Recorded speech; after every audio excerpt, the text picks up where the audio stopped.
So that's really what turned me on with the album. And then um, he just dealt with a lot of stuff. Like you said, I'm a little older than you. I'm 40. I'm at a stage where some different things still need to be dealt with that didn't get dealt with when I was coming out of high school. When I was going into the military, and so I was glad for somebody to pick that mantle back up and run with it again, and kind of have this other lane of music or of hip hop, because I think hip hop really was a tool for really speaking in the inner city and in the ghetto, in the hood, whatever you want to call it. I really feel like that was hip hop's first mission.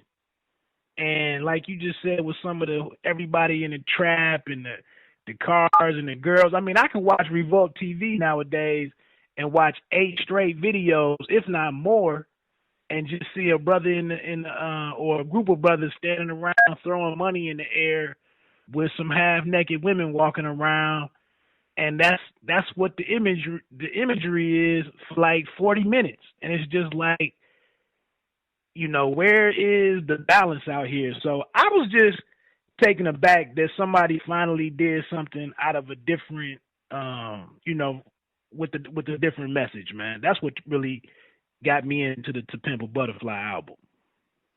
Now, To Pimp a Butterfly, I picked it up the first day, and first song that got me was King Kuta, because I got this ear for like picking out singles for some reason. I've always have.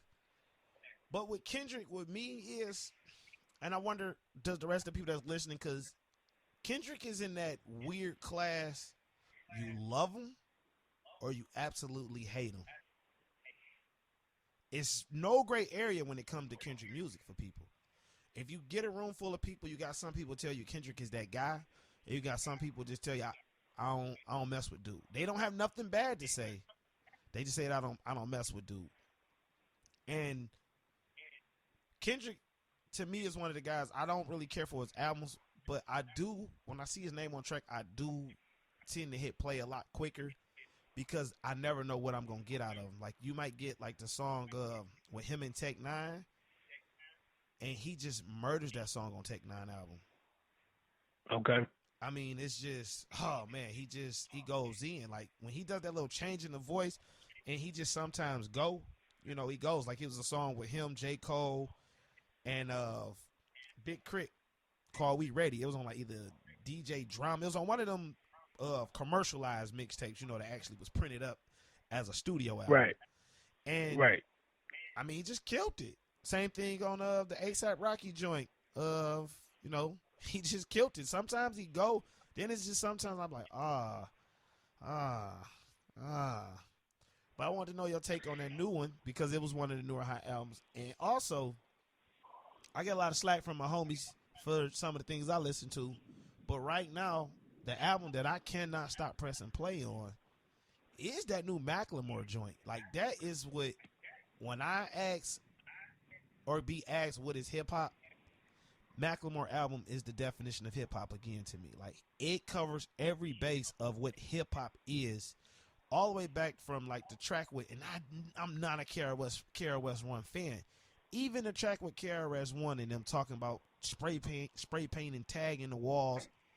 I mean, once again, Macklemore shows you what hip hop was intended to be and what it's all about, man. Like, even the little cheesy song Downtown, where he just tells a story about riding mopeds instead of riding Bugattis. Like, but it's the point of him telling the story and the story being painted and you seeing the story act out as his words. Like, I just think Macklemore is a complete package when it comes to being a hip hop artist. So knowing that we were gonna talk about it, I did sit down last night and I listened to this unruly mess that I've made, and I was pleasantly surprised. I do respect the features that he had on there, and even it's a middle section of the album. It's probably a 3-song run in there, where I feel like is the real meat of the album. I'm trying to pull it up right now to look at the titles, but my computer's acting up. But let me preface all my hip hop real quick, and I don't really want to offend anybody, but I want to just explain kind of where I come, and it really doesn't even matter because it's just me, and I'm nobody. But for one, I'll say this is not even a black and white issue. I really don't support. I really don't spend my money on or energy on anybody that really doesn't need my support.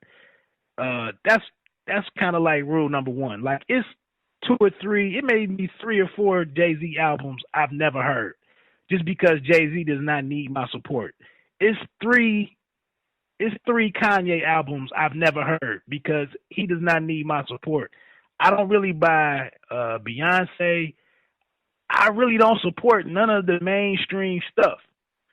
So that's one thing. And then going back to the past, when I started, like you said, when I started getting into music as a youngin, um, this is what really set me up on what I listen to and what I support, what I put my money behind now.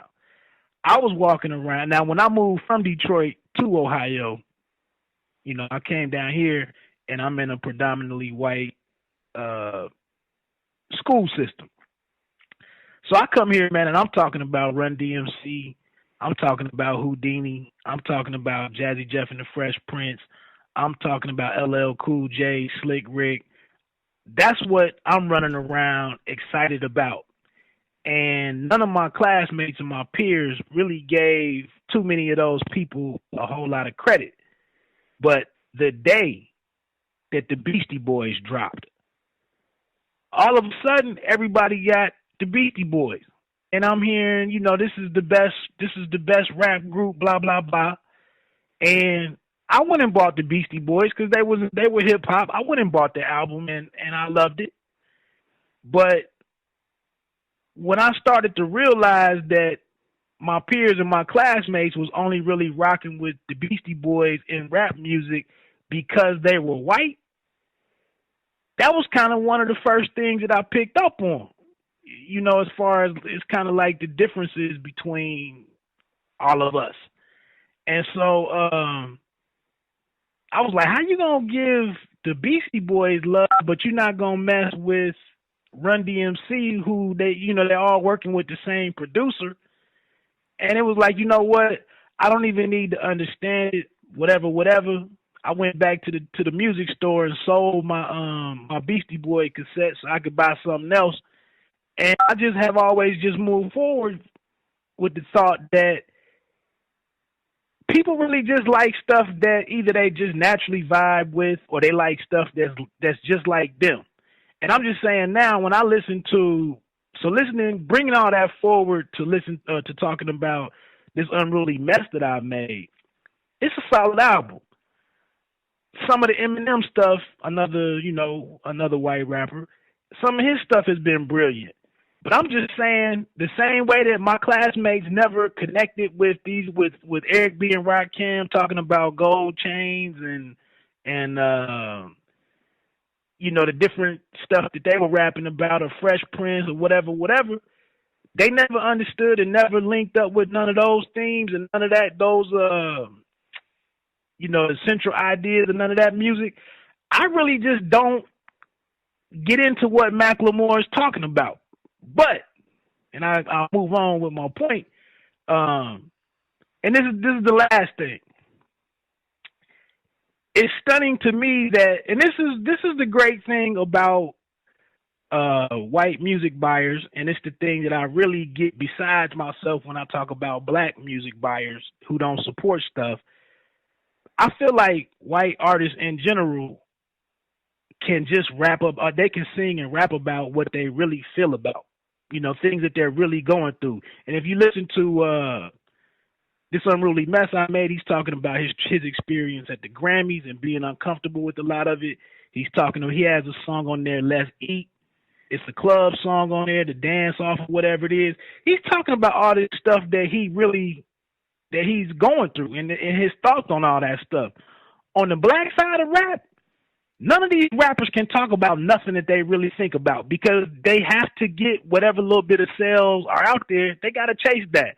So that's something that just doesn't sit well with me.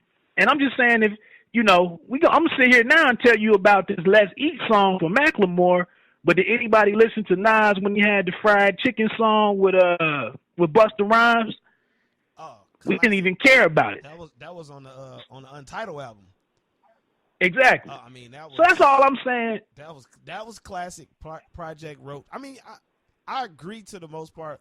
Then I disagree on one basis, because when it comes to those songs that actually make you sit back and think, like I'm speaking from my generation, we tend to have a select few that actually listen to those, but we more so want to hear T.I. stand up versus Project Roach or Fried Chicken, because oh my goodness, the song, not the way Nas and Buster broke down a theory off of Fried Chicken was amazing. That song still to this day is one of the songs I can play, but like you said, from a white standpoint, they can actually rap about just random life events and it touch people in a certain way. Some of the black music buyers can't, they do get affected by it, but they, just like the stuff that they rap about, a lot of black music buyers listen to music to chase this dream. And that's why Rick Ross is Exactly. such a big artist. I say it all the time. Rick Ross is the biggest fantasy drug dealer ever. All the drug dealers and hood people can get it's like fantasy football for rappers and for hood cats. You can just listen to Rick Ross and it just makes you think of being on a speedboat with a Versace shirt, eating on some stuff that you never imagined, and that's just because that's the image he portrays. So if Ross was to get on some cautious stuff, it just, it don't work. Same thing as, like, how is the line "ran off on the plug twice" the hottest line in hip hop right now? Like, that's one of the hottest lines. Like, you know what I mean? You run off on the plug once, you don't come back. Let's load twice. But that's just it, where that line right there is so powerful to these street cats, where you get some stuff that actually holds substance go over their head. Like J. Cole say, D Bojo B, now she's both ours. Like, whoa. Like, how do you not hear that line and just don't stop, get out the car and do a dance right there? Right. And that's just it's just amazing, man. We could talk hip hop all day because we both two big hip hop fans. I'm glad you did listen to the Macklemore album. It's a couple other albums we'll do another time, because I do want to touch bases on the Erykah Badu joint, which was surprisingly brilliant to me, but you didn't really care for it. So we'll say that for the next episode of Homestand, the music edition. Let's switch gears. Right. Hey, but before you run off though, I just want to say, I think it was the Ed Sheeran joint growing up. I like that. Buckshot with KRS-One and DJ Premier. I thought that one was hot. The joint Kevin with Leon Bridges, featuring Leon Bridges, was hot. Need to Know with Chance the Rapper is pretty good. St. Ides was pretty good. Bolo Time was better than what I thought it was going to be. And then White Privilege too. It's a lot wrapped up in that one. So, like I said, it's a very solid album. I think the features really set it off pretty nicely. I really like Leon Bridges, and of course Anderson .Paak is on the dance-off song with Idris Elba, Stringer Bell. But yeah, man, it was a cool album. Like I said, I guess, and it's not even hating, man. I guess I'm just envious that Macklemore can sit here and rap about all of these various topics, and he's not pigeonholed into, like you said, with T.I. and Rick Ross talking about this, and Young Jeezy or some talking about this stuff that they really don't represent. And I'm gonna say this, then we can really move on. I don't want to hold you up, but I don't know if some people are really paying attention, but